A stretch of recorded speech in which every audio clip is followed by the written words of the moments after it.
Associated journal limited के plant आवंटन मामले में पूर्व मुख्यमंत्री भूपेंद्र सिंह हुड्डा पंचकुला की विशेष सीबीआई अदालत में पेश हुए। कांग्रेस विधायक और वरिष्ठ वकील जयतीरथ दहिया ने बताया कि आज की सुनवाई के दौरान सीबीआई बचाव पक्ष के मांगे गए दस्तावेज नहीं सौंप पाई और अदालत ने 3 अप्रैल तक बचाव पक्ष को सभी मांगे गए दस्तावेज देने के निर्देश दिए। हमारे संवाददाता अनिल कुमार ने बात की कांग्रेस विधायक जयतीरथ दहिया से।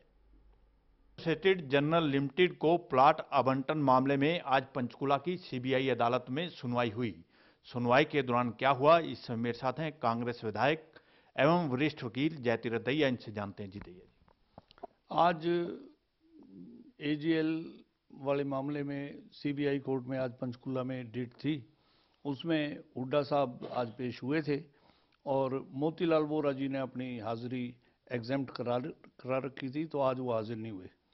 और बाकी उसके इसमें हमने कुछ डॉक्यूमेंट्स जो थे वो डेफिशिएंट थे, उसमें हमने दरख्वास्त दी कि ये डॉक्यूमेंट्स हमें दिए जाएं। कोर्ट ने उसमें ऑर्डर कर दिया, सीबीआई को डायरेक्शन दी है भाई इनके ये डॉक्यूमेंट्स अगली तारीख तक इनको चलान के साथ लगाए जाएं और बाकी नेक्स्ट डेट जो है 3 अप्रैल लगा दी। दहिया साहब, जिस तरह से अदालत में चार्जशीट दाखिल कर दी है और आप भी काफ़ी अनुभवी वकील हैं, तो क्या लगता है कि केस का कब तक फाइनल हो जाएगा और क्या स्थिति है केस की? देखिए, मेरा तो शुरू से ये ख्याल है लीगली ये केस कहीं ठहरता नहीं है और मेरा अंदाज़ा ये है कि चार्ज की स्टेज पर ही ये एक्यूज को डिस्चार्ज कर दिया जाएगा।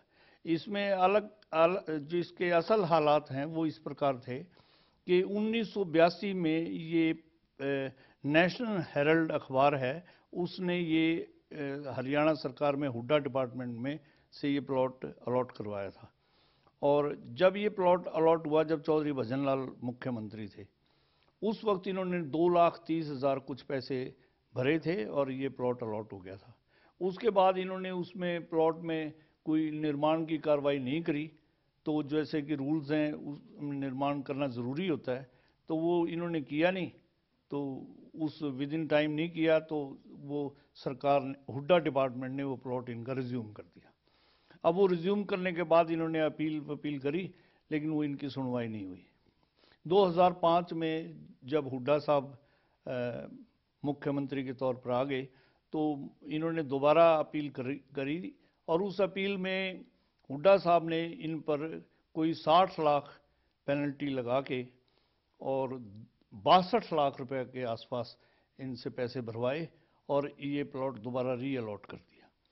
मैं आपको इसमें खास बात ये बताऊं कि इस अखबार के अलावा, नेशनल हेरल्ड के अखबार के अलावा, इंडियन एक्सप्रेस और दूसरे अखबारों के भी प्लॉट इसमें रिज्यूम हुए थे, लेकिन उनके प्लॉट अलॉट कर दिए पहली अपील में ही और हमारी अपील खारिज कर दी। और ये जो आज जो जिस पे ये केस बन रहा है वो सिर्फ नेशनल हेरल्ड के अखबार पे बना रखा है, बाकी किसी अखबार को इन्होंने, अगर बीजेपी सरकार जैसे कि ट्रांसपेरेंसी की, पारदर्शिता की ढिंडोरा पीटती है, अगर सही मायने में पारदर्शिता बरतती तो दूसरे अखबारों पर भी केस बनता, लेकिन उनको किसी को टच नहीं किया, क्योंकि ये अखबार पंडित जवाहरलाल नेहरू का ने इसकी वो रखी थी, फाउंडेशन उन्होंने रखी थी और ये पंडित जवाहरलाल नेहरू से लिंक है, इस परिवार से, राहुल गांधी जी के परिवार से ये जुड़ा हुआ है, इसलिए इसको हैरेसमेंट करने के लिए और हुड्डा साहब को बदनाम करने के लिए ये केस बनाया गया है। और मुझे ये उम्मीद है कि ये केस, क्योंकि हमने इसमें पैसे तो लिए हुए हैं, पैसे उन्होंने भरे भी हैं 62.5 लाख रुपए, और मेरा ये अंदाज़ा है कि भाई ये ज़्यादा दिन ये चार्ज की स्टेज पर ये केस उठ जाएगा। ये थे मेरे साथ कांग्रेस विधायक एवं वरिष्ठ वकील जयतीरथ दहिया। इन्होंने कहा है कि आज एजेएल प्लाट आवंटन मामले में पंचकुला की सीबीआई अदालत में सुनवाई हुई। इसके साथ साथ इन्होंने स्पष्ट कर दिया कि ये मामला ज़्यादा दिन अदालत में नहीं ठहर पाएगा, क्योंकि भाजपा सरकार ने पूरी तरह से इस मामले में पारदर्शिता नहीं बरती है। कैमरामैन संजय के साथ अनिल कुमार, टोटल न्यूज़, चंडीगढ़।